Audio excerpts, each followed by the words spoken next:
এই বৃষ্টিতেও ডগায় ডগায় যে লাউগুলো এসেছে, এই লাউগুলো বাঁচাতে আমরা সবাই চাই যে তৎপর হতে। এই যে দেখেন এগুলো শঙ্কর পরাগায়ন, তো দেখা যাক এগুলো বড় হয় কি না। এখানে শঙ্কর পরাগায়ন ফলে এই লাউ এবং এই লাউ কিন্তু বড় হচ্ছে, এ পাশে একটা এ পাশে একটা। তো এগুলোর জন্য শঙ্কর পরাগায়ন ঘটাতে হবে। দেখেন স্ত্রী ফুল এসেছে, কিন্তু আজকে গাছে কোনো পুরুষ ফুল নেই, এবং পুরুষ ফুল আজকে রাতও ফুটবে না।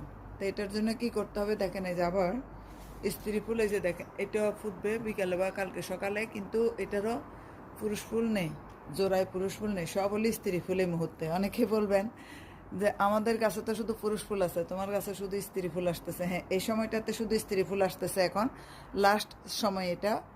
এখন এটা আমি পরাগায়ন ঘটাবো কি দিয়ে দেখেন, এই যে এখানে যে কুমড়া ফুলগুলো ফুটে আছে, যে অনেকগুলো কুমড়া ফুল, এই কুমড়া ফুলগুলো দিয়ে তার যে পাউডারটা থাকে পুরুষ কুমড়া ফুলের